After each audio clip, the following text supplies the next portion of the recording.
Beware, spoiler phobes! You have stumbled into A Storm of Spoilers, a podcast founded in Westeros and returning to cover House of the Dragon on HBO. This week, your humble maesters of the Citadel of Crazytown have been pulled backwards through a time warp from the reign of Daeron II to the 9th year of the reign of King Viserys, who is expecting his first male child as his daughter Rhaenyra and her friend Alicent Hightower prance around the Red Keep. We're looking back at Season 1 of House of the Dragon as we prepare for the premiere of Season 3 on June 21st. The realm. Do you know what the realm is? It's the 1,000 blades of Aegon's enemies. A story we agreed to tell each other over and over till we forget that it's a lie.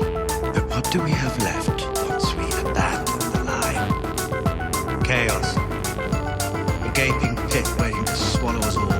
Chaos isn't a pit. Chaos is a ladder.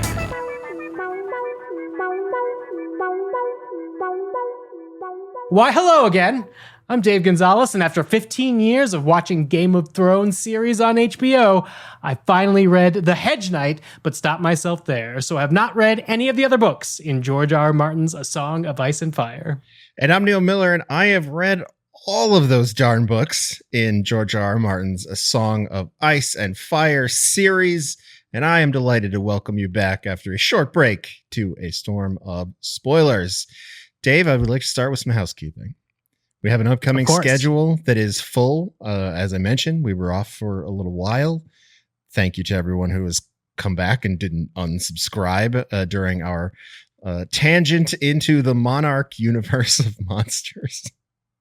But we hope you enjoyed that little ride and a little bit of a break. Next week, of course, we will be back to Rethrone's a second season of House of the Dragon. We will see the fallout from the Chomp Chomp, as it were. And then beyond that, House of the Dragon Season 3 is coming, and it promises to be a lighthearted, good, fun time, I'm sure. But at the very least, we are expecting some big battles, but we will get there, I assure you. First, how do you get in touch with this show? You can send us a raven, stormofspoilers@gmail.com. The lines are open. Send us your questions, your corrections, your theories, your lore questions for the Storm segment, which is, of course, going to be with us the entire time. I will be bringing my book knowledge. Dave will be bringing his questions. You can also review us on Apple Podcasts or Spotify. Leave us a 5-star rating. Say whatever you want. The rule has been the same for all of those 15-ish years at this point.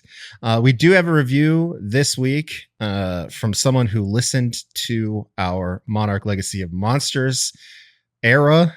And this person, Vikita, says, the more I think about it, the more upset I am that we didn't get to watch the Vikings versus Godzilla movie.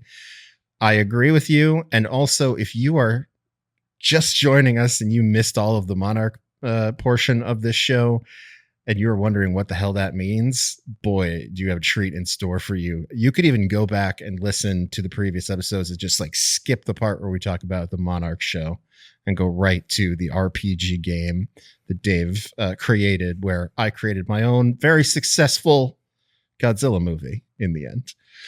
So highly recommend that. Box office successful, sure. Yes. The studio still says they lost money on it. Yeah. Well, I mean, it was successful in my eyes, and I am the director. So there you go. You can also get us in video form. You may currently be watching us on youtube.com/@astormofspoilers. Make sure you are subscribed. Make sure you like the videos. Leave us a comment to help us boost within the algorithm. And you can also get all of our past dalliances in Storm of Spoilers video from earlier this year, including Welcome to Derry and the Alien show, and of course A Night of the Seven Kingdoms, which is relevant to your interests if you're only here for the Westeros stuff. So make sure you're subscribed over there on the YouTube page. And if you would like to materially support this venture, which we greatly appreciate, you can join us over at patreon.com/Da7e and Neil. That's Da7e and Neil for more coverage every week of television shows, movies. We're doing a really fun Pride Month series of movies this June, and that's going to be already is fun. We talked about what did we talk about last week? We talked about Watermelon Woman last week. The Watermelon Woman. That's about right. Bound this week. Bound this week. So good stuff. You also get access to our patron Slack, which is a lovely place where you can talk about just about anything, including but not limited to the vampire show that just started up. I saw some folks talking about that today in the Slack. Plus, you get access to all of the bonus content from previous seasons of Storm of Spoilers. And if you join at the highest level, the small council level, you get access to our rewatch pods. We've completed Twin Peaks. We've completed The Leftovers. We completed Hannibal. And we are just coming to the end of season 1 of Netflix's Dark this coming weekend. So now is the best time to join, because every day is the best time to join our Patreon. So there you have it. That is all of our housekeeping, where you can find all of the various things we are doing. Dave, it is time to jump 200 years before Daenerys and get back into Westeros. I have such good memories of this airing in 2022, and just being the highs of returning to Westeros after the Game of Thrones finale was divisive, I think, is the best way of putting it. It is now amongst other finales, and people didn't like it. Basically, that's what we remember about the Game of Thrones finale. But you and I started podcasting covering Game of Thrones along with Joanna Robinson, and we were very happy to see this show continue. And then House of the Dragon came along, and I will say one thing about House of the Dragon season 1. I remember it gave us a lot to talk about. Oh, yeah. So I remember like booting up the first episode and kind of surprised that they kept the theme song, but very interested in trying to figure out this Targaryen family tree, because once again, I had declined to read this book that is mostly just a history of the Targaryen family line, part of which is the Dance of Dragons, which is in theory what we'll be covering in House of the Dragon. We have sort of got there in real time. Season 3 will hopefully get some Dancing of Dragons. But at least for season 1, it had a lot to establish. And I will say that my big takeaway before we get through some of the highlights is I was like, oh, I really like this one episode for what it shows me of the small folk and the happenings of King's Landing. And it was a Ira Parker episode. So I do believe that I like the details of Ira Parker's sort of small folk writing, which makes sense why A Night of the Seven Kingdoms was the first piece of HBO Westeros content that motivated me to read the book. I don't think I'm going to read Fire and Blood, and mostly because I am more entertained at this point with how the show is handling it. Sure. Whether or not George is, which is something we will get to when we get to season 3. Well, and listen, this is a great place to start before we dig into what happened in season 1, which is that I would say that the fandom, the folks who watch all of the Westeros stuff, have been spoiled so far this year by A Night of the Seven Kingdoms, and a return to not only interests in the lives of the regular people of Westeros, but a story adapted from like a very close perspective narrative that George was telling when he wrote the Hedge Knight books. And I think that was a breath of fresh air in the end. We've talked about this on many podcast episodes here, and we did some guest spots, but the notion that Ira Parker really sort of leaned into the faithfulness of adaptation. Now we have to change our perspective again. We have to go back to what Fire and Blood is and what the task was for Ryan Condal and the writers' room on this show, which is Fire and Blood is a like bird's eye view almanac version of the history of the Targaryen house. And so while there are some detailed stories in there, it's all presented as hearsay from maesters. It skips around a bunch. They had to fill in a lot of gaps. So it's important to remember as we get back into House of the Dragon that the task of adapting is very different. It's very different than Night of the Seven Kingdoms. It's very different than the first few seasons of Game of Thrones were. It is more along the lines of the task that they had with the final few seasons of Game of Thrones, where it was like, we know the big mile markers we need to hit. We have to kind of fill in the rest. And a lot of that is the character work. And I feel like that on my rewatches has come through loudly, which is that they, that with more freedom comes more responsibility and more pressure to get it right. And I think that in some ways they do, and in other ways they did not. And George R. R. Martin himself was unhappy with it. So it's going to be interesting to see how that continues, but it's very important for us to sort of turn our brains back the other direction and remember that the adaptation is very different in this series than it was for even Night of the Seven Kingdoms, because, George wasn't as specific in this text about what was going on. So we're filling in quite a bit. So, but yeah, I also remember that it was great going through it and remembering all of the fun things, all of the fun gags and jokes that we did when we covered it on Trial by Content. Specifically, Dave, in the first episode, in the first scene where we see Rhaenyra come back on Syrax to the Dragon Pit, and they cut away from the dismount. And I was like, Dragon dismount. Dragon dismount discourse. Welcome back, House of the Dragon.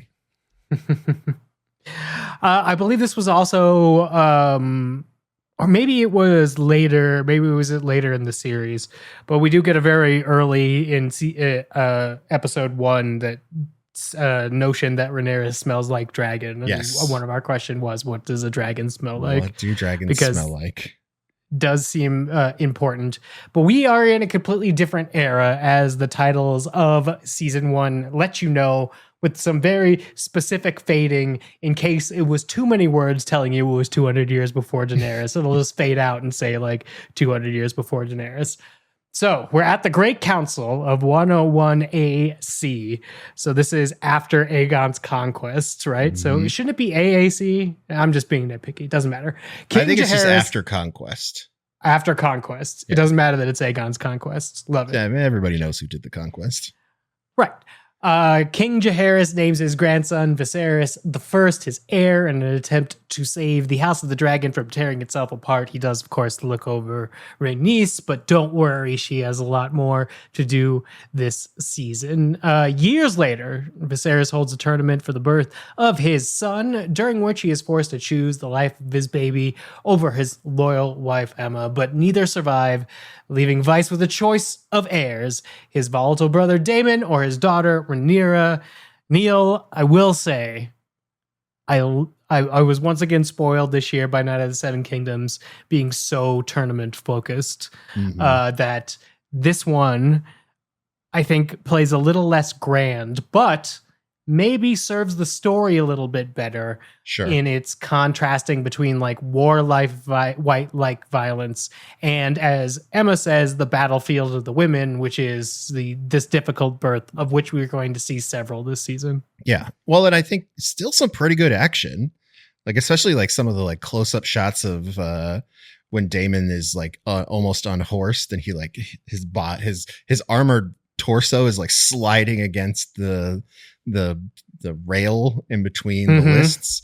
There's some just really cool action. And I think this episode, I wrote in my notes, banger opening episode. And maybe the thing that House of the Dragon succeeds at the most in its first season is coming out swinging in these first couple episodes. And that kind of covers up maybe some grinding to a halt later. But I think that it's very important that they got this first episode right, and that the tournament was everything from like the tournament to the final moments of Rhaenyra being crowned just really sort of goes off in all the ways that we expect Game of Thrones to deliver, right? It's violent. There's tons of political maneuvering and character development happening as the violence is playing out. It's gross, right? Like there are several sequences in this first episode that are decidedly gross. Both Daemon's gold cloaks doing their thing on the streets of King's Landing. And then, of course, the C-section scene where, we are reminded what world we're in, story-wise. And I think that one big thought in my rewatch was they really did hit it hard in this first episode. And I at least walk away from this first episode and that final shot of Rhaenyra as she's been crowned being like, all right, I'm ready. Let's go. Like, I can't wait to see what happens next, for better or for worse. How important is it to have young characters at the center at the beginning of a Game of Thrones story? Because that is something that ties all the shows together. I realize with Fire and Blood, it's hard because you're doing a history, but I do really appreciate in this first season how hard the child actors go because they know they only have like a few hours to get everything across. But that being said, put it together with Night of the Seven Kingdoms, Game of Thrones, obviously all the Stark kids is part of like this world's cachet, is that when the story starts, I'm plugged into a couple different age groups. Yeah. Well, and I think that that also goes with perhaps one of the great strengths of all of these shows, Night of the Seven Kingdoms included, which is that you kind of have to nail the casting of some young characters because, George's stories are all fairly focused on the youth and their perspective and especially the pressures that the younger people in like the higher families go through, right? The Targaryen kids, the Stark kids, and sort of this pressure that is thrust upon them in this medieval setting, right? Where, many of them are going to be forced to be married at like anywhere from 12 to 15, or some of them may end up on the throne by the time they're, would be legally old enough to vote or drink in our modern times. So I think that, you kind of have to nail the casting, which this show absolutely does. And you have to get some pretty forceful performances from some young actors that really, I think, plants the audience in a place where it's easier to root for them, even if they're doing bad stuff, because they're just kids going about their way in the world, right? Whereas if this story was just about Daemon and his brother, I don't know if we're ever really rooting for Daemon, Right.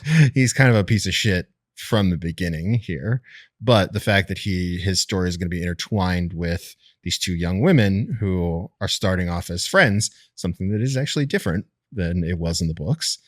I think you get a more accessible perspective for the audience to start in. Makes sense. Viserys names Rhaenyra his heir and tells her about Aegon's dream, the Song of Ice and Fire, which we know how that turns out, but he doesn't and they don't. But shortly thereafter, Viserys remarries with Alicent Hightower, his daughter's bestie. Together they have multiple children, including a son, Aegon. Not great for a misunderstanding that's going to be happening later, to just be naming a bunch of people Aegon. But I felt that about the Targaryens anyway. Sure. Too many similar names. So many eggs in this family. In fact, so many eggs. It's funny because there's a part later in the season where somebody refers to him as Aegon, second of his name. And I was like, is he the second one? And I was like, oh, right. This is all before Night of the Seven Kingdoms. So I was like, I know of several other eggs that we've spent time with recently. But yeah, no, I guess this is technically the second Aegon. It's another thing that is in makes a Game of Thrones HBO series at this point is you have an Aegon at the center of it. Sure. Even though Jon didn't know for a long time, and neither did we technically, there is an Aegon at the center of that series all the way through. Sorry, you're listening to Storm of Spoilers. I assumed you watched all of Game of Thrones. If you didn't, the last 2 seasons aren't that good. Maybe just let it go. Don't worry, Neil and I will take care of you. Here we go. Back 200 years. There's a war in the Stepstones against a crab feeder, or the crab feeder, I think. We capitalize his name here. There are sexy scandals in the Red Keep, and eventually there's a chaotic wedding between Rhaenyra and Sir Laenor. I love that you abbreviated things here, but you did abbreviate the Ira Parker episode and the brotheling and a bunch of stuff that I think plays well if you don't think that our 2 young leads are actually supposed to be 14 at this time period, because we get a time jump, which makes a little bit more sense. But the war of wits continues between Rhaenyra and Alicent. The legitimacy of Rhaenyra's strong children is called into question because good old Sir Harwin did his job, I think. Oh, more than his duty. We would say he went above and beyond in service of the princess. David's wife, Lena, dies in Dragonfire. Our TV settings were put to the test in an episode called Driftmark, and Prince Aemon loses an eye but gains a dragon. Then, yet another time jump. As King Viserys rots away, his family continues to squabble over power. Legitimacy is once again questioned. Another little Aegon is born, and the Sea Snake is gravely wounded in battle. Then, after Vaemond Valerian loses his head, questioning Lucerys's claim to Driftmark, there is a contentious family dinner. After which, King Vice dies, but not before muttering some nonsense about the prince who was promised, and his confused wife, Alicent, who he thinks is either Rhaenyra or Emma, depending on how close to death that he is. Sure. I like this episode for a bunch of stuff that you brought up, but specifically Viserys being so close to death, but still dragging himself down the aisle to the Iron Throne to defend Rhaenyra while he still knows who Rhaenyra is. Also has a great moment with Daemon in that scene. I think this is a great episode that might be, I don't think we're picking our favorite episode from season 1 overall, but it might be this one if I had to pick. This is a good one, and I would say this is the one where Paddy Considine sort of solidifies his legacy as one of the great performers in this franchise. Yeah, and working through a whole bunch of makeup and restraints, but also some great moments, like Rhaenyra returning to King's Landing and seeing that Alicent has dressed it for the 7. Yeah, you love it. And then also when they leave, they're like, oh, this is all going to go bad. Because it does, because we are watching House of the Dragon, everything goes bad. The Green Council convenes. A search for Prince Aegon is undertaken. Viserys begins to stink up the Red Keep, and eventually there's a coronation and a beast beneath the boards. Maybe, Neil, the prophecy isn't about Rhaenys and Princess Rhaenys, but we're not going to talk about it this week. There's also some foot stuff between Alicent and Lord Larys, who is one of my favorite characters, but does have one of the grossest fetishes on the show, at least to me. I don't want to yuck anyone's yum. I want to yuck the way that he is emotionally abusing Alicent through foot fetishes. On Dragonstone, the news of Viserys' death and Aegon's coronation send Rhaenyra into premature labor. The baby does not live, but the queen presses on. That's our third bad labor in this season of television. She assembles her council and sends her sons out to treat with potential allies. This leads Luke to Storm's End, where an unexpected confrontation with Aemond leads to Granny War Crimes Vhagar, that's the big dragon, doing the infamous chomp chomp as Luke doesn't come back from Storm's End. And from a turnaround look, season 1 looks like we might finally be getting to that dance with the dragons. Will we? Let's not worry about it till next week. Neil, what changed from the book this season? Well, listen, as I mentioned, this is being adapted from an overview of the history.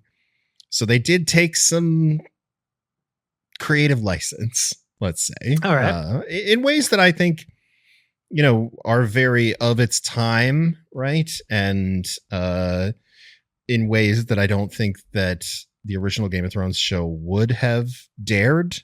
But I think a lot of this works really well.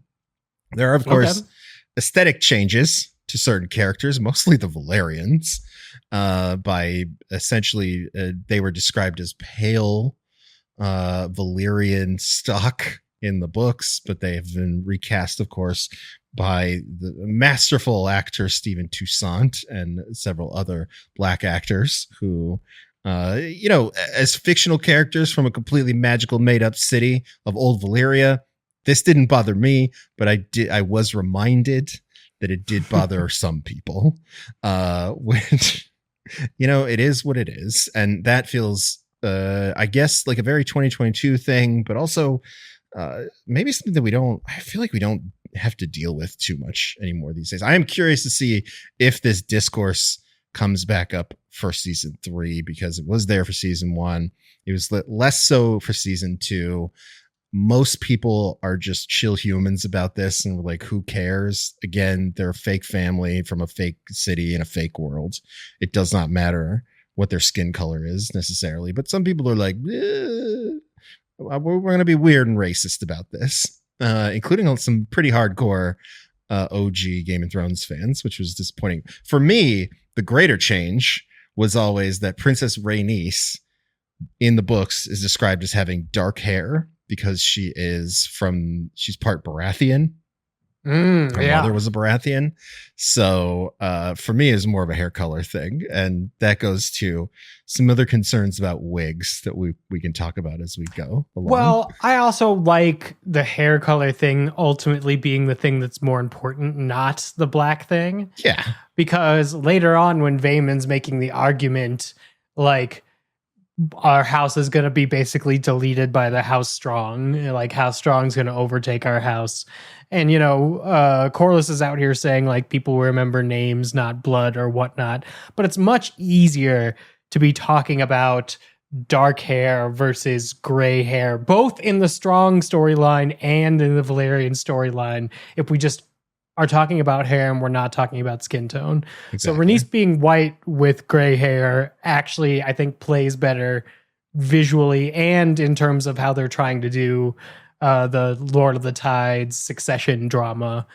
Because imagine, Rhaenys standing next to Luke and they both have like dark brown hair, but like, what is he going to do? Question Corlys's wife? Sure. While Corlys is like, so it makes sense to me in terms of a production standpoint to really draw the line about why it's a big deal that Jason and Luke have dark hair. And that stuff I feel like honors George's stuff more, right? Like I feel like George, and I don't remember what he said about this, but I feel like he would care more about the hair color, right? Because the entirety of the season 1 drama of Game of Thrones is Joffrey Baratheon, yellow of hair. He has the wrong hair color. Whereas like literally every other child sired by a Baratheon has dark hair. So, that's a more important change. The Valyrians, as we know from having watched Game of Thrones, this is kind of where their story ends. So it kind of doesn't matter. So, I will trade that. I will trade not having them be pale skin as they were described in the book for the performance that we get from Stephen Toussaint any day, because he's great as Corlys. Other big book changes. King Jaehaerys was not actually present at the Grand Council in the books. He very specifically recused himself from the proceedings, but makes it a little less dramatic for that opening scene if he's not there. If he gets a raven and reads about the Great Council's decision. Right. I do, despite the fact that it is very CGI heavy, do enjoy that opening flashback. Couple of other big ones, I would say. One, in the books, Rhaenyra and Alicent were further apart in age. I believe it's closer to like 9 years apart. The show ages them together. The other thing is that before Alicent marries Viserys, in the books, there's never any sort of described relationship between the two. So a lot of what I would consider to be some of the best dramatic stuff in these first couple of episodes with the young actors is invented by the show. So I feel like that's something we have to give them credit for, the Rhaenyra and Alicent relationship, setting that up, which I do think informs and will come back to be useful throughout the rest of the series, as long as those two characters continue to live. But, here we are starting season 3 and they're both still around. So that's, it is paid off with great dividends. The fact that they decided to age them closer together, make their relationship a little bit more, I don't know, friendly is a safe way to call it, but maybe they were totally in love and not jesting about cake and talking about flying away together. So that is, I think, a very important one that the show took license on, and it works really well. Another one that I do also remember being fairly controversial, Dave, is that in the books, Aegon the Conqueror was never described as a dreamer. And of course, the Game of Thrones show, invented this dagger, this cat's paw dagger that becomes pretty important, not for what's written on it necessarily, that is invented here by this show, but for who it ends up inside of by the end of Game of Thrones and what that does in the service of ending this Song of Ice and Fire storyline. But I do also remember fans being a little bit weary of this notion that Aegon the Conqueror was described to have had the dream and call it the Song of Ice and Fire, which kind of goes against the way Game of Thrones ends, where they don't come up with that title until Samwell Tarly makes it the book title at the end. But according to this show, and according to Ryan Condal, who said this came from George, I was reminded in my research this week, this is a thing that's been simmering all along. It is a driving force behind not only Viserys's motivations, but also eventually Rhaenyra. And it's a matter of tension between Rhaenyra and Daemon at one point. And then it is something that we are also tracking all the way to Egg 3. Oh, Egg 4. Which one is in Night of the Seven Kingdoms Egg? I think he's 4. That feels right, but also don't make me turn that part of my brain back on, Neil. I purposefully turned it off so I could focus on House of the Dragon and not be like, where's this character? And be like 100 years off. So, and I apologize to the folks that did not watch Night of the Seven Kingdoms or did not listen to any of our sort of spoilery-ish discussions about that, but we have now had significant amount of theory craft go into how the story or the Song of Ice and Fire lore may inform what eventually happens to Dunk and Egg. So I think that, there's a reason why George would want it in here, because it is fairly important, and it's something that could get completely lost by the time we get to Daenerys anyway, like dragons themselves.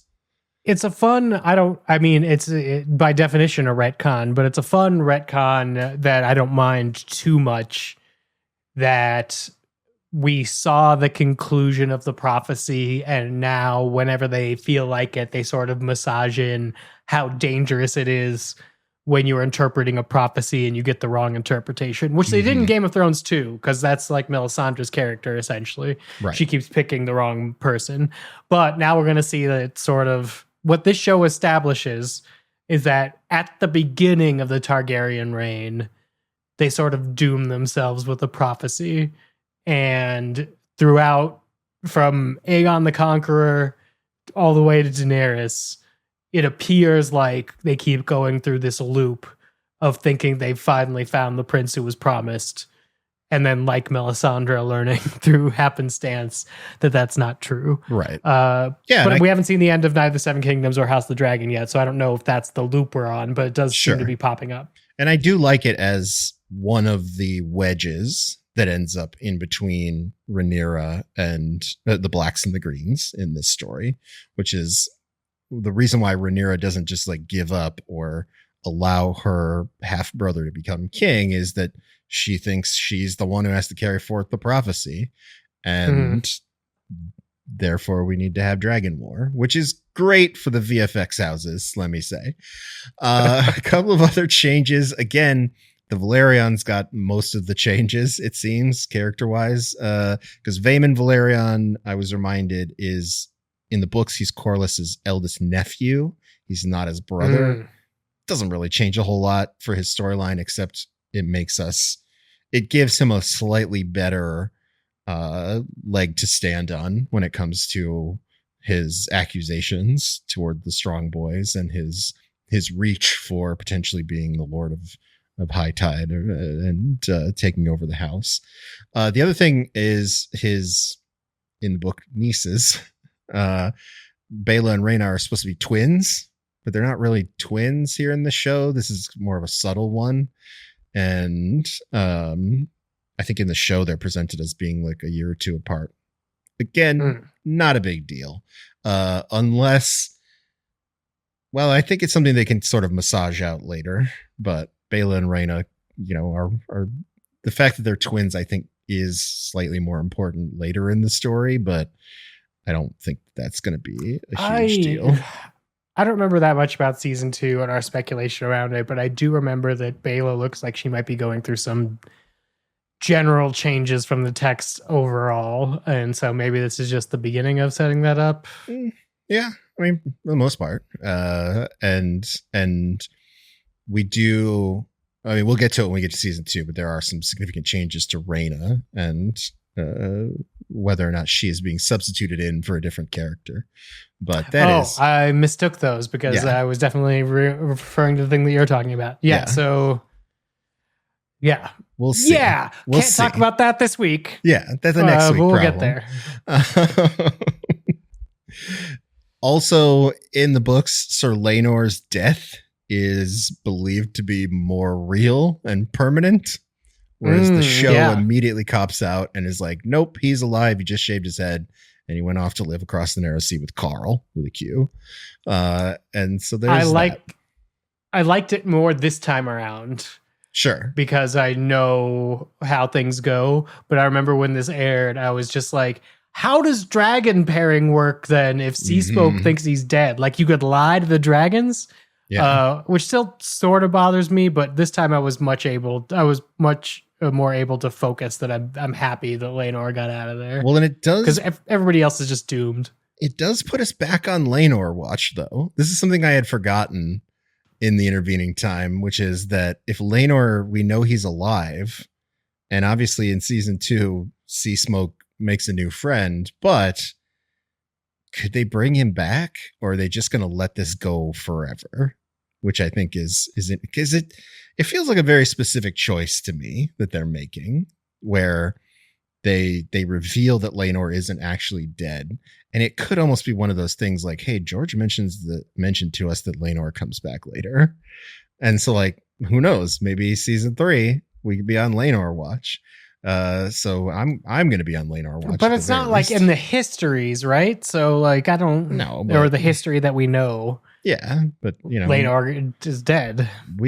How close to the histories are we at this point? We will find out. That's your part of the podcast, Neil. I know. Other changes, aesthetic changes. Aemond loses his right eye in the books, not his left eye as he does in the show. I don't think that matters at all. The other thing is, as I was rewatching the episode with the family dinner and the Lord of the Tides episode, I was reminded in my research that these events, the Vaemon's claim and the dinner and Viserys's actual death, are not as close together as they are presented in the show. Like, they're like a year apart. So they sort of compress the timeline, which is fine in a vacuum, but it is a reminder that this show is going to start playing a little faster and looser the deeper we get into it, with like the specifics of when things happen. And I do remember this as a book reader, having to start to let go of knowing the exact details of what's going on and when, because the show just sort of ends up on its own path with some of this stuff. But I think this one is perfectly fine. Then we have the stuff that happens in the last 2 episodes that is very different. And there are two that bother me still, Dave, for obvious reasons. One is, in the books, Princess Rhaenys is not in King's Landing for the coronation of Aegon. So all of that is show invented, which leads to a scene that I'm sure we're going to talk about where Meleys comes up through the floor that I had all kinds of problems with. But also, it denied us, and I was reminded of this because I was thinking about Sunfire, the most fuckable dragon, the most handsome, beautiful dragon of all time. And in the books, that sequence where Aegon is coronated ends with him getting on Sunfire and flying over King's Landing several times and then landing at the Red Keep and taking the throne. And I'm like, I still believe that would be a really cool ass scene. It much cooler and much more formative for Aegon than what happens here, which is that, you know, he almost gets roasted by his aunt. I get great aunt, cousin. I actually don't know what they are to each other. It doesn't matter. Almost gets roasted by Rhaenys and Meleys. And then it's sort of the crowd and the moment that inspires Aegon to take this all seriously, because up until the moment right before he steps out into the coronation, he does not want to be king. The other thing is that in the books, Sir Criston Cole has this very, what I would say, important moment where he convinces Aegon to take the crown, and is sort of the impetus for Aegon, again, making that switch from being like, I don't want to rule. I will, what does he say to his brother? I will get on a boat and I will sail away. You will never hear from me again if you just let me go. A moment that I'm sure Aemond wishes he could have changed a little bit and let his brother go. But in the books, it gives Sir Criston Cole a little bit more agency in the story and explains why he's a slightly more important character as we go forward for the Greens, other than just being obviously in love with Alicent. Right. And he sort of becomes the kingmaker, the you know, this is ultimately why he ends up being sort of the leader of Aegon's armies and whatnot. But they cut that all out so that we could have this moment with Meleys, which we'll talk about. And they denied us some Sunfire stuff, which I'm, again, still unhappy with, because next week when we talk about season 2, we will talk about how little time we got to spend with the most beautiful dragon. So much little time. I mean, there's still a Darren Targaryen out there, I'm told, and it's been 2 seasons I've been told he's out there. We are 2 weeks away from Darren, Dave. Can't wait. But the show is withholding. We're also told, like, with Daemon, I think early on when he's being all later in the season when he's being all confrontational, that, you know, how many more dragons the Blacks have. And I'm like, well, we'd like to see them though. That is part of making a television show on HBO, is you got to sort of be eking out the dragons. And I assume at least every season they get to make some more dragons. Sure. I mean, I know that there's at least one new one in season 3. Can't wait. Well, that we've only barely seen so far. Right. I think we did see Darren's dragon at the end of season 2, right? Sure. And we also, and then did we see Sheep Stealer? No, I don't think so. No, we don't. And there's the cannibal's still out there, so I've still got. We don't even know if we're going to see Cannibal.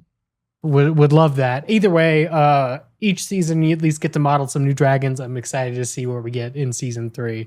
But do miss Sunfire in season 1. That would have been great. Yep. And maybe a little bit of a win for Aegon. I don't know if Aegon needs a win, but you know, this is the season where he has a beautiful face, so we'll at least let him have that. It's true. Shout out to Tom Glencarney and his very good-looking face for this season and this season only. Well, in part of season 2, I guess. Yes. But so you have a couple more prompts here that I absolutely want to touch on, which is one of which, though, is something you feel differently about upon a rewatch. Mm-hmm. I am wondering, Neil, now that I've seen A Night of the Seven Kingdoms, my initial feeling was I want more wins in House of the Dragon. Like the moments that I really like in season 1 are moments where seemingly someone wins, not when somebody is trapped. The Viserys does the walk, Right. I think, is a very interesting win. When Alicent eventually decides to play the game, I'm more inclined to celebrate her wins because she is actively playing the game and not necessarily being manipulated by Otto. So the first half of this series, although visually great, and I think the kid performances are riveting, is really tough because now that we're through season 2, I know we're on this like spiral of inevitability where just the worst thing is going to happen as things are going on. And when I was watching it first, I'm like, what an interesting way to like structure a season. But since 2022, you and I have watched some other television shows that structure the inevitability of things and really bad things happening to people. And I do think there is a certain amount of House of the Dragon season 1 where it doesn't give us people to root for in a way that I think would have really benefited the series. One example that we talked about I referenced to with you off pod a couple of days ago was sort of like Daemon versus the Crab Feeder, which is this big, momentous, dialogueless action scene that is pretty good for the most part. But the scene right before that, he literally like beats the messenger of his father. And I'm just like, so when Daemon does this ruse, and we should know it's a ruse because it is described to us beforehand, but the editing tries to make you think Daemon would rather lose than like give in to his, brother, and that he might be sort of like, going off the handle rather than being part of the exact plan that the Valerians actually laid out. And so when it starts to happen, there isn't a turnaround for me because I'm not rooting for any of those characters necessarily. There's, to a certain extent, in that moment, I've seen what Daemon does. He seems like a horrible dude. I've seen what the Crab Feeder does. He does some horrible torturing, but like is taking back the stepstones for the free cities.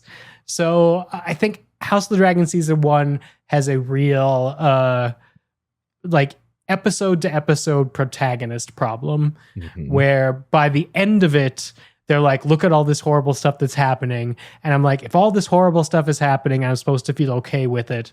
And maybe this is what part of what bothers you too. Why wouldn't Rhaenys just torch everyone? Right. Well, I mean, it's something I also noticed in my rewatch of season 1, and something that I worry is not going to get any easier for this show as it continues, because, obviously we'll talk about it again and when we revisit season 2 next week, but this is a story about a bunch of characters heading toward doom. Right? Like, we know 200 years from now, the reason why Daenerys is special is because she brings dragons back.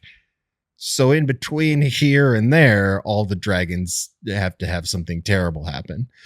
And this is the story of where that all comes to a head. So this is maybe one of the great challenges of House of the Dragon, which is, can it keep us in a position where we have people to root for, even though they're mostly bad people doing stupid things that are ultimately going to lead to their own demise and doom. And moreover, not just their own doom, but the doom of this entire, almost the full doom of their entire franchise, right? The Targaryen lineage almost dies off with this Dance of Dragons, right? So we, and we've seen the results of that now in multiple series, right? It's the most weak, obviously, at the beginning of Game of Thrones, where there's just like 2 of them left and they're in exile. But it's very front of mind after seeing A Night of the Seven Kingdoms, because we see sort of their struggle, and maybe one Targaryen we're rooting for the most, who has a very sad ending in that story, is the one who's like trying to hold together some semblance of, Targaryen power, but also leading in a slightly more democratic way because they don't have dragons anymore. That's of course Baelor. So this series, season 1 is probably its best chance to give us people to root for. And it's only going to get harder as it goes along, because even when characters have success, it's dark and, leads us closer to the worst things happening. Right. I mean, we'll talk about Blood and Cheese next week, of course, but it's like, that's a win for Rhaenyra. But is that a win for anybody, really? Well, it's like, I like the character of Larys because he's the little finger who's playing all the sides against each other, which I kind of enjoy. Which means I should like Kristen Cole for also like grabbing as much power. He's lowborn and he's just like going for it. But he's going for it as an emotional hypocrite. So the whole time he's doing stuff, he's like, I'm doing this for my honor. And I'm like, come on, dude. Like, at least Larys is just in it for the feat. So like, even the people that I would usually like in this sort of conflict, which is what can I gain out of the dragons fighting each other, are still not like, there's still something that makes me not want to root for them. Yeah. And so there's a real protagonist issue. Yeah. There's no Ned Stark. There's no Baelor Targaryen. There's no, Dunk, who are characters who are doing things for honorable reasons. Even in this, I would say in the back half of this first season, I spent a lot of time looking at the relationship between Rhaenyra and Alicent, being like, they really could solve this by one of them just being like, you know what, this isn't worth the damage we're going to cause. Look, if you don't want to kill my kids and I don't want to kill your kids, we could just have both the kids survive. Right. Like there's that scene in the sort of middle section in between the two time jumps where Aegon is doing his thing out the window and his mom comes in and she's like giving him this speech about how if his very existence will be a threat to Rhaenyra's rule, and if he doesn't get his shit together and take it seriously, that he and his siblings and his entire family will be slaughtered by his half sister when she comes into power, if they allow that to happen. And every time I watch that scene, I'm like, is that true though? like couldn't you have just let her be queen and she probably wouldn't have murdered all of your children? Like it's heading towards doom on a blanket of assumptions that these characters are making about what's going to happen if they don't kill each other. And obviously that's part of getting us to the downfall of the House of the Dragon, sort of the main thesis of the show. But it does lead to that problem where we kind of don't have a whole lot of people that we're really rooting for, other than rooting for them to survive, right? Like I feel like that's my thing with Rhaenyra. Is like, I'm rooting for you to just sort of not die. Right. It's a consequence of the adaptation choice you were talking about, where they're kind of like friends, where it's like, if they weren't friends, of course that would be her perspective. Why would they? Yeah. But they made such a good job this season of telling me that they were friends when they were young that I'm like, well, why wouldn't they? Why are these two people so obsessed with killing their children? Either way, I think it's just a little rough. The thing I feel differently about upon a rewatch of season 1 of the House of the Dragon was I thought there were more people to root for, but with the foreknowledge of having seen where this television show is going and not just a vague description of the history that it has to hit, I do feel like moment to moment there are entire swaths of an episode where I'm just like, I'm not rooting for anybody. Therefore, it is very difficult to get interested in what's happening outside of just a mechanical, here's where the misunderstanding happened. Yeah. Which is, I don't know, not my favorite type of television. Sure. Well, and it honestly leads to the thing that I found differently on my rewatches, which is that, I remember obviously the time jumps are very significant. And I remember being really impressed with the performances of Olivia Cooke and Emma Darcy specifically, and enjoying some of the individual scenes that take place in the final 4 episodes of the season. But the rewatch really, really illustrates how much this show grinds to a slow crawl in the back half, and how much the sort of most interesting stuff is at the very beginning. And then the rest of it is we're just sort of slowly slogging our way toward the chomp, which is fine because that's a great moment. And, obviously is like the fulcrum point of the entire war of dragons. But I think the fact that we don't have a whole lot of people to root for in the back half, and the fact that they are sort of constantly retreading situations where if they just sort of talked it out, they would avoid all of this, does make those back 4 episodes a little bit more of a slog, I think. And that is something that I think really comes out in a rewatch, as opposed to when we were first in it. We were, I think, mesmerized a little bit more with the performances.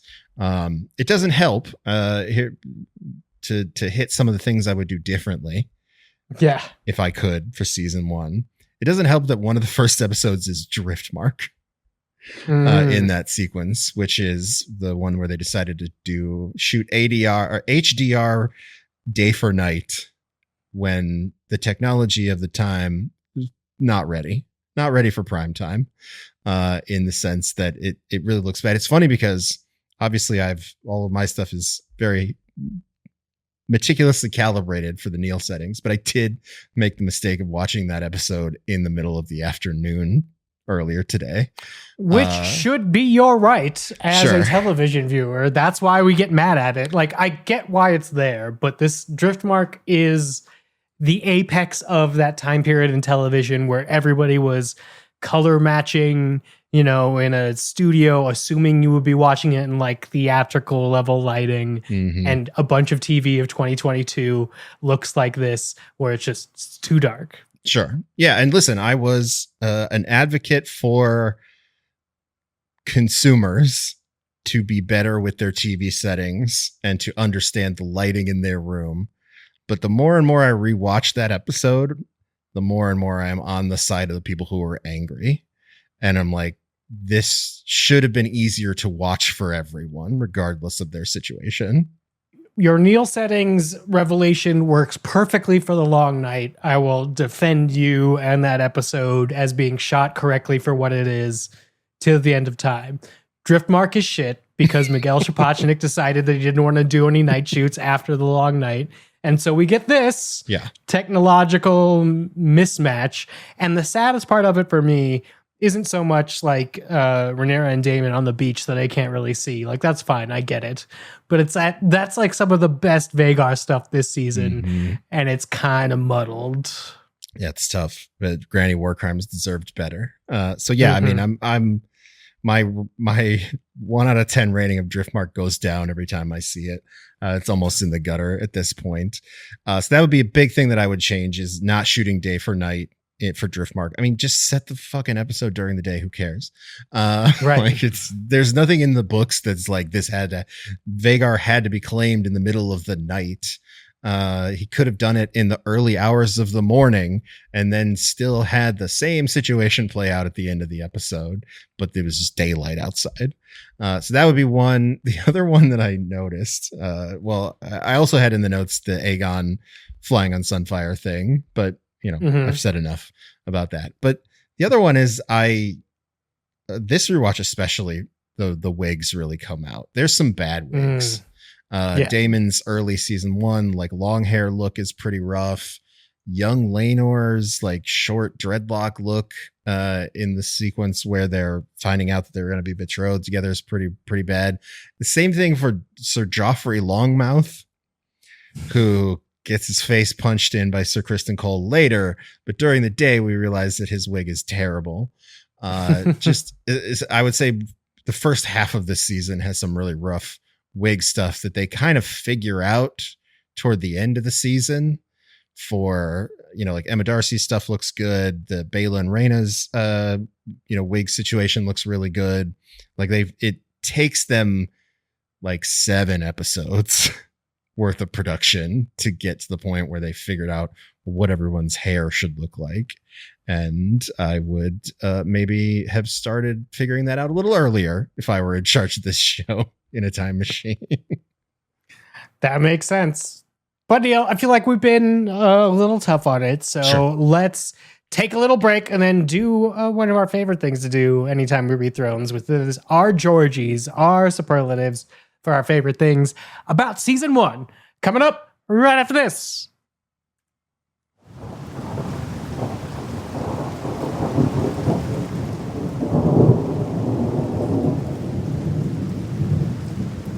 All right, let's kick it off like we always do with the best gift to the god of death, because this show likes people to die. Neil, who did you pick for season 1, House of the Dragon, best gift to the god of death? Well, listen, there are plenty of good ones. I considered maybe Queen Emma in the episode 1. That's she's a really tough way to go for Queen Emma. I also considered Vaemond, obviously, with his tongue sticking out after his head gets chopped in half. And lest we forget Lord Beesbury and the way he dies in the Green Council. Those are all great. But I keep coming back to the person who goes out with maybe the most agency and does it on her own terms. And it's thematically relevant because she's in a situation where, her husband is thinking about whether or not he should do the whole C-section murder my wife thing that his brother did. That is Laena Velaryon, or Laena Targaryen at that point. She's married to Daemon. And one of the more accessibly watchable Vhagar moments, because it's not day for night, where Vagon roasts Laena. I think it's incredibly sad sequence. It's really well performed, both by the actress who plays Laena and by the visual effects and sound design of Vhagar, where it's actually communicated pretty well that this massive dinosaur-like dragon, the biggest, oldest, grumpiest dragon in the world, is very sad about what's happening.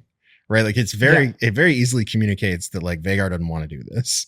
She seems to like Laena, and they're having a good time. They're frolicking in the air with Caraxes during the day. They're chilling in Pentos. They have zero problems, but all of a sudden Laena is like bleeding out in front of her and wants her to roast her. And it's incredibly tragic. So I would say that this to me is, among the many deaths, the best gift to the god of death, because, we don't get to spend a whole lot of time with adult Laena, but she leaves an incredible impact. Yeah, I agree. And you're right. But wouldn't it be boring if I said the same thing? So I picked my second choice, which is Lucerys of the Chomp Chomp. Luke, I didn't really like you. You weren't around enough to do anything. You had a little Driftmark fight and you did okay, I guess, but I didn't spend like as much time with you like learning High Valyrian or whatever. So when it finally happens, I'm like, we're doing something. So it's not that Lucerys' death is necessarily awesome, which it is. It's, once again, you and I both pick Vhagar moments where we can see Vhagar and we understand what she's doing. It is interesting that Vhagar is involved in both of the deaths. Yes. I'm here for a show called House of the Dragon. I was going to involve something that had a dragon, no matter how everybody kind of died. I almost picked the Vaemond one, but what I really want to give props to is the physical prop of Vaemond with his top of his head removed that they use for the Silent Sister sequence. That's my favorite part of that death. Not so much the reason he died. The best gift of the God of Death in terms of it actually kicks off what I'm here to see is Lucerys in the final episode of the season. It's amazing. Shout out to Vhagar, number one death dealer in this entire story. I will say this. We don't have a storm segment of this episode, so obviously I'm not going to go too far into why or what the details of this are. But if I had to do like a top 5 best gifts to the god of death in this entire story from the books. Vhagar's involved in at least like 4 of them. So I love it. Granny War Crimes. Vhagar just stays huge. Maybe that's murder the answer. money. We are rooting for Granny War Crimes, despite the fact that she is a large animal who just kills what's in front of her. You made a TV show where I'm rooting for the eldest dragon. Congratulations. Neil, what was your most memorable line from season 1? Well, listen, we didn't talk a ton about the hunt episode, which I think is one of my favorite. I mean, I guess we don't have a favorite episode prompt on here, but I would say that episode is one of my favorites in the sense that it informs so much of Rhaenyra's character, and there's actually so much politicking going on there. But I also very much enjoy, in a perverse way, I guess, the sadness of the hunt itself and how poor of a time Viserys is having, because this is a show invention, this entire sort of sequence where they're out doing the royal hunt for Aegon's name day. And the books never really mention Viserys as being interested in hunting at all.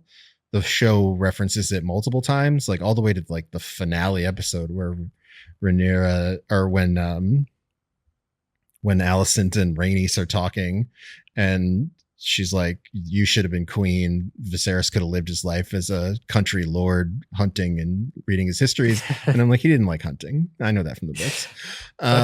So the fact that he is so miserable is one of the more entertaining things to me. And of course, the memorable line is from the like hunter, lead hunter guy who's tracking down this stag after Viserys fails to kill it with the first blow, in a scene that I otherwise don't like because, you know, violence against animals, but it's a CGI stag, so it's okay. And he goes, "One more time, Your Grace, but a bit to your left." And I just, you know, the scene where he walks into the throne room later is a prime Paddy Considine moment, but I would say that how miserable he is able to look during this hunting sequence is, to me, one of the things I will remember most about his performance, which is just like, this dude was king during a time of great peace, but a lot of it was just really shitty, and he really did not enjoy any of it. So, like, what was it all for in the end? I love it. My pick is why I can never really skip Driftmark. Even if I could, maybe I could just skip parts of Driftmark on future rewatches. But it comes from Rhaenyra right after she blocks an incoming dagger to Alicent. Exhausting, wasn't it? Hiding under the cloak of your own righteousness. Now they see you as you are. And boy, oh boy, this part does try to at least plant the thing that, like, from this point on, these two are not going to like each other. As this we was mentioned, also like one of the key trailer lines. I remember this was like in all the trailers, and I was like, "Yep, there it is. That's the moment that people are going to be working toward." It's a great flip moment for the entire season. It's a great moment for Emma D'Arcy to show what their performance can turn on, and I think it's a great moment, obviously, for Olivia Cook to pivot to a different part of the character where we could maybe put a little bit more of the venom on the surface, rather than her seeming sort of like harried and put upon. Violence to our actual son does seem to like bring out her real true colors, and I do appreciate that, because there are a lot of times during this series that I'm feeling bad for Alicent until I remember that I kind of don't like Alicent. It's not her fault, but I don't like her. Neil, who's your season MVP? Now, this could be a character or actor on the show, or it could be someone off screen. And I say that because it looks like you picked one of each. Yep, I did. Of course, we're cheating here. I picked one on screen and one off screen. My on screen one, you know, I think the elder actors get a lot of credit, right? Emma D'Arcy and Olivia Cook specifically, especially because they get to go on and, you know, play these characters for the duration of the series. But there's a lot of credit to be given to Millie Alcock and Emily Carey, who are just, again, really great at setting up something that the show is inventing for us, which is this closeness between Rhaenyra and Alicent that I think informs a lot of the drama later in the series. And my rewatch, especially, you really sort of feel the magnetic presence and the force in Millie Alcock's performance, doing quite a lot of a range of things as young Rhaenyra that I think sets us up to, at least for the most part, be on her side through most of the story. So great. And, now she's Supergirl, so it worked out. My behind the scenes MVP, though, this is a special one, Dave, because, when Thrones got down to those last few seasons, some folks really checked out. We're looking at you, Weiss and Benioff. But mistakes were made. There were inattentive errors that were made. Starbucks cups showing up in the final cut of the episode and whatnot. But there was always one person behind the scenes of these shows who has never taken a step back and has always cooked extremely hard. And for this one, he sat down at his piano and he was like, I am going to light this thing on fire and make some banger themes that will absolutely carry this show, even if it's a frustrating watch at times. And that is Ramin Djawadi, whose, original Game of Thrones theme is in the opening credits. I think that still works great. But here, there's a lot of really great piano score. I think Rhaenyra's theme is really excellent and like a driving force. Yeah. It's the score that he creates for House of the Dragon is unique, but also feels very familiar, feels like it belongs in Westeros. And I would almost extend this to the entire sound design team on this show, because that is, again, one department that just did not take any time off, right? Like they did not in any way take a step back from the score to the design of all of the different dragon sounds and giving the dragons personality in the way they sound. I think is a huge win for this particular show. And it's one of those things that allows House of the Dragon, regardless of how we feel about their story choices, to maintain its like level of prestige quality, right? Yeah. The level of quality that goes into feeling like it is in line with Game of Thrones, right? Like, so like whatever you say about House of Dragon season 1, whether you like the way they paced it or like the time jumps or disliked not being able to root for too many characters, sonically, it is still very much on par with the original Thrones. And I think that goes a long way to reminding us that it is, maybe not as good as the original Thrones first couple seasons, but it's still in the same, we're still working in the same space and kind of at the same level technically. And I think that's hugely important. And, having Ramin Djawadi there is probably the thing that makes it work the most, I love it and do appreciate it, but you can't pick him for season 2. That's true. He's still around. Yeah. Well, I think, more of the, I'll find somebody else for season 2, of course, but he sets a really good tone here in season 1. Absolutely. That I think is really important. And so, yeah, he wins for season 1. My MVP goes to Patty Considine, who has precious little time with Viserys 1, but I think manages to make a 3-dimensional, very sad character, where this time watching it, I just mostly felt sad that fate or the Iron Throne itself decided he wasn't worthy. So it doesn't really matter how peaceful he wants to be. That throne's just going to cut him to death slowly over decades. So I think that's really I think it's a really moving arc.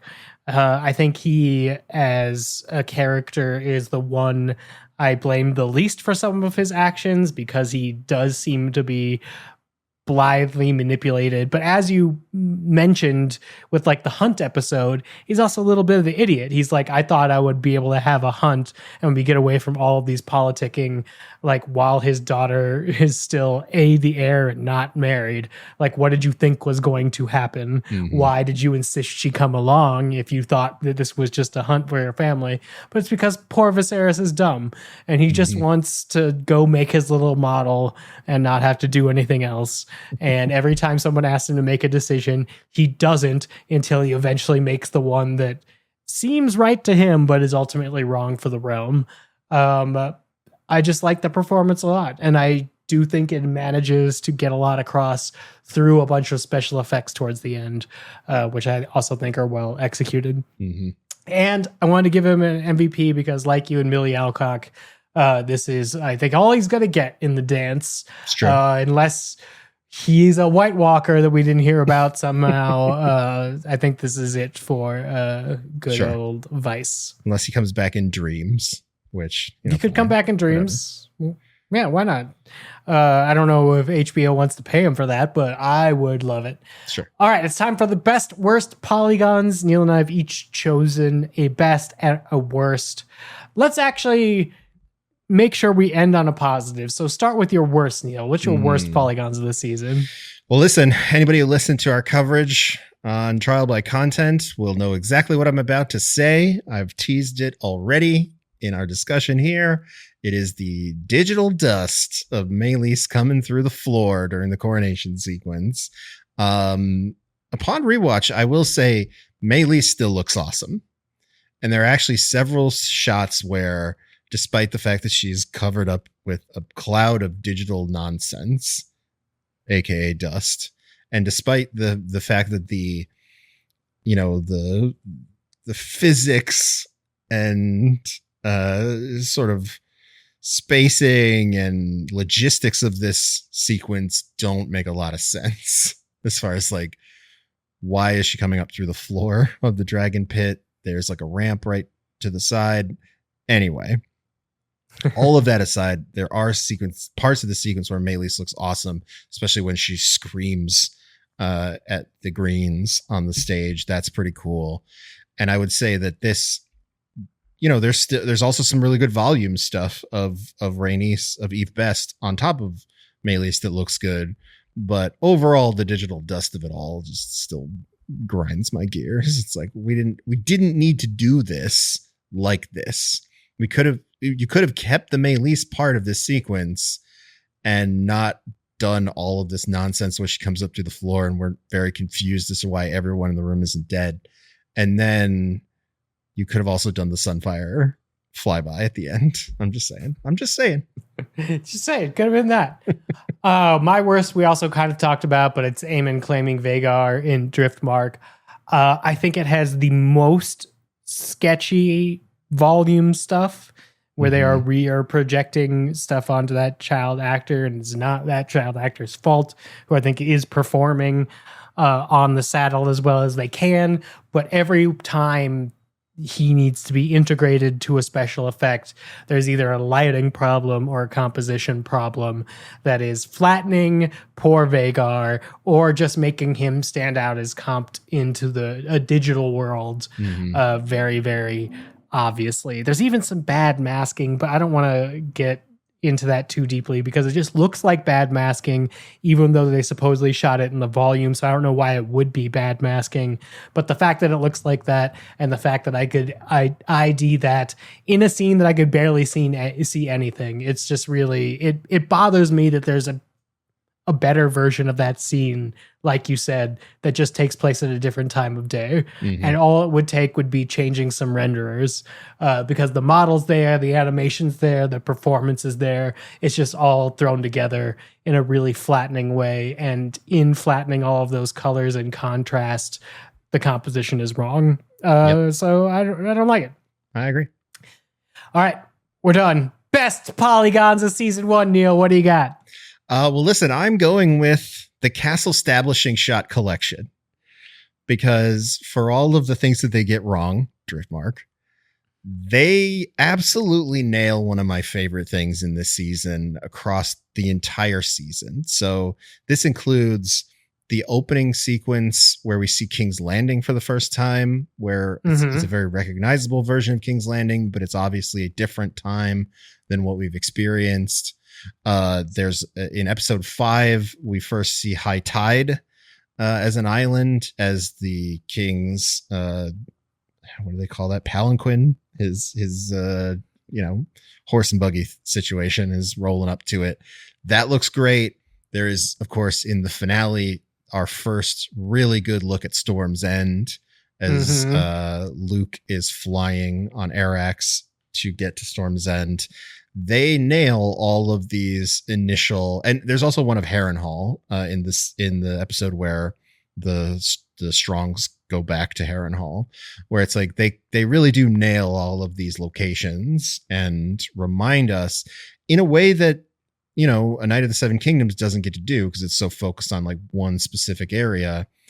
House of the Dragon achieves a much grander geographical scope.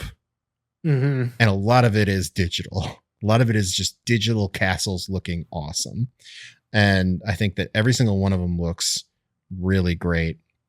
And I'm hoping that that is something that continues, because I do think season 2, we'll talk about next week, you know, we're not moving around as much. So the hope is that we will get a little bit more movement in a season 3, but we'll see where they decide to spend the budget. But man, they really did knock it out of the park when it came to establishing shots of castles that are almost entirely digital and at different times of day, right? Some of these take place in the daytime. The Storm's End one takes place in the middle of a storm at night.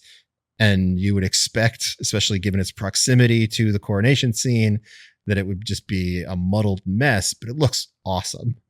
I greatly appreciate that as someone who has weirdly obsessed over the castles of Westeros more in his life than anyone should. They nailed that part, and it looks great. Hell yeah. Mine involves a bunch of stuff that we've been saying they aren't necessarily good at, but I do think they nail it in this scene, which is dragons, volume shooting, and lots of gray smoke. I'm talking about in the Rogue Prince episode 2 when Cyrax and Rhaenyra arrive at the Dragonstone Bridge, and Cyrax lands opposite Caraxes, and everybody meets in the middle, and eventually Rhaenyra gets her egg back. But I do think in terms of integrating that into a place, they do a great job with the volume shooting. I think Cyrax coming from flying in low and then coming up out of the clouds and sort of like preening is great. I think it's a great moment for Rhaenyra when I could finally root for her because nothing bad has happened yet because it's episode 2. I think it's great, and the dragons look great. It is definite to me that in this season, because of that opening shot that you talked about from episode 1 and this, that Cyrax and what was Caraxes. I just forgot. Caraxes, Cyrax and Caraxes got like so much love in terms of their design and execution this season, and I love it. Caraxes has some great moments coming up, so I don't know necessarily that's it. But in terms of like Cyrax moments, this is peak from season 1 for me. Sure, yeah, and I would say the best use of the volume is this bridge that they built, right? And I think this is a good place to shout out all of the stuff that they built for real. Which includes the Red Keep, which I still think is extremely impressive. I was very close to naming Jim Clay my off-screen MVP because just building the inside of the Red Keep is a Herculean task. But they built this section of bridge inside the volume, and I think it's one of the more impressive uses of the volume that they did in this first season. Right? I don't think they nailed the Dragon Rider stuff. Maybe until we get to some season 2. And the best stuff I think is in this sequence at the end with Aemond and Luke. But this, to me, the mileage they get out of this just small segment of bridge, both early in the season and then later in the season, is huge, and money well spent. Absolutely. All right, it's time for best character introduction. Neil, you picked 3 people. Well, I think 2 of them happen at the same time. Okay. In and one's not a fairness. person, so I And guess. one's a dragon. I will say that there are some hitches visually to the sequence where we first see Vhagar in Pentos, especially the one where like Vhagar flies over the castle, and there's just some weird performances from the people on the ground, just like turning too quickly, and sort of like you could tell they're acting to nothing, but that's fine. I love the initial shot where we see Daemon on Caraxes, and then we sort of pan over, and Vhagar is just like a 747 looming in the background, which is, I think, is one of Vhagar's best modes, which is just like looming. So that one, Vhagar's introduction is pretty cool, especially because we spend so much. This is like episode 6 or 7 that we finally see her in. We spend a lot of time talking about Vhagar. So if she finally shows up, it's awesome. But my human character, one is the opening of, what is it? The Princess and the Queen. Yeah. Episode 6, the opening sequence, where we are introduced to the adult versions of Rhaenyra and Alicent. So it's basically from the first moment where we see Rhaenyra giving birth, which is just incredible coming out swinging performance from Emma Darcy, to the whole like walking sequence where she's just given birth and she's like just barely able to get up the stairs, to the I would say incredibly indulgent shot when we enter the room and Alicent is standing there and it's Olivia Cook. So it's just, I think the full introduction of those characters, especially again, given how well executed their storylines as young women are from the other actors, it was kind of important the show nailed this first couple minutes of this episode, because otherwise it stood the chance of throwing the audience off pretty significantly, the big time jump and the casting jump. But they nailed this, and it's going to help them through the entire rest of the series because it sets these 2 performers off on a good foot. I think you're right about all of your choices. I still think it's too many choices, but I'm glad you picked them. Because here's my argument. There isn't one. I am a little frustrated with this season where there's no it's Oberyn Martell introduction. Right. Like even Sir Harwin Strong just like nods as young Rhaenyra is walking through. Like there's so many people introduced in the hunting episode where it's like they're over here. That's where Larys is introduced. Like all these characters that I love, their first scenes fucking suck. And it's because we're dealing with a history that I think is meant to be a little bit for, people who know who these characters are and what they're going to do in the dance. It's like, oh, hey, that's that person. Isn't that fun? But the side result of that is there are very few first scenes of characters where I'm like, oh yeah, that's a great introduction for a character, because they're just sort of like there until they like rise up. And then we're like, oh, they've always been there. And that makes a little bit more sense. And there's a lot of time jumps, but I will go with the one person who does have a great character introduction, which is Little Willem Blackwood, who takes no shit and stabs a bracken, doesn't get a wife, but stabs a bracken and foreshadows some stuff that's going to be happening in season 2. So I am forever psyched for memorable, Little Willem here. those Blackwoods and Brackens. That's my favorite character introduction. And I say introduction only because I know that the Blackwood and Brackens do play back, but it's like, I don't think this season is very great at character introductions. I mean, probably the next best one would be Kristen Cole, because who doesn't want to be introduced by like unseating Daemon and Attorney? But I hate that guy. He's Dornish. Yeah. I hate that guy. I hate that character. The actor, great. Don't harass people offline. But I hate that character, so I'm not going to give him shit. But I do love Little Willem Blackwood, so he gets my award. Nice. All right. Our final Georgie, and one that comes with a little bit of an explainer for those of you that haven't watched 15 years of television. The Catelyn Stark Memorial Ironic Statement Award. Catelyn Stark, who said that Walder Frey would never betray her before being the last kill at the Red Wedding, has this award named after her. Neil, what gets your Georgie for season 1? Well, listen, to honor Catelyn, I would like to give an award to someone who honors her husband's legacy by doing the most classic Westerosi dad thing by saying, "I will return, I promise," to his son right before he gets killed. And that is Sir Harwin Strong, does the classic, we'll talk about your mother when I return to Jon Snow moment.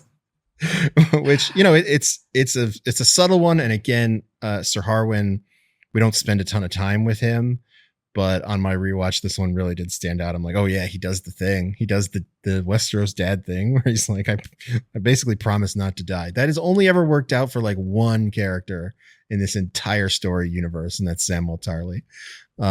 So never promise that you'll return. Just be like, I wish you good fortune in the wars to come to like your children. Yeah, absolutely. Mine goes to Princess Rhaenys, who says very early on in the series, men would sooner put the realm to torch than see a woman ascend the Iron Throne, which is true. However, is very ironic because the two women who have ascended the Iron Throne are Cersei, who blew up the Sept, and Daenerys, who literally torched King's Landing. So I get that's the theme of the show. What is the point you're trying to make here, George? Yeah. The point is everybody has to burn, and then a woman ascends the throne, apparently. Can't wait to see if House of the Dragon in the future counterdicts that. But I don't think so, because I don't think things turn out well for any of these Targaryens. But we'll have to see what comes. Neil, we'll be back next Monday. We are on the schedule now. But we'll be talking about season 2 of House of the Dragon. One episode shorter than this season. We'll probably talk about why. And a little controversial for some stuff. Let's talk about that. But make sure to rewatch if you would like between here and next Monday. If not, don't worry. Neil and I will fill you in as the march continues to House of the Dragon season 3. Great to be back in Westeros. Go out there, be excellent to each other.